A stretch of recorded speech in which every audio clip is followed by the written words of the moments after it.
কিয়ামতের দিন আল্লাহ তাআলা আমাদের সবাইকে সেজদা দিতে বলবেন। সেদিন অযুত লক্ষ নিযুত কোটি কোটি মানুষ, তাদের সামনে আল্লাহ বলবেন আমাকে সেজদা দিয়ে দেখাও।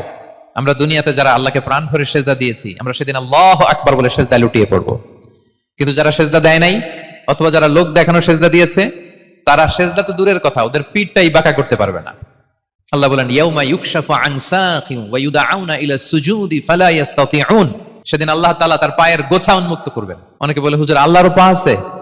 আছে, আল্লাহ তাআলারও পা আছে, কিন্তু এই পাটা কেমন এটা আমরা জানি না, আমাদের পায়ের মতন না। লাইসা কামিসলিহি শাই, কোনো কিছু তার মতো নয়। তো তিনি কার মতো? উত্তর হচ্ছে তিনি তার মতো।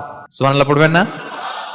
লাইসা কামিসলিহি শাই, তার মতো কিছু নাই। তো তিনি কার মতো? তিনি তার মতো। ওয়ালাম ইয়াকুল্লাহু কুফুয়ান আহাদ, তার মতো, তার সমকক্ষ কোনো কিছু নাই, তিনি তার মতো। সেদিন আল্লাহ তাআলা তার পবিত্র পায়ের গোছা, পায়ের নলা উন্মুক্ত করবেন এবং আদেশ করবেন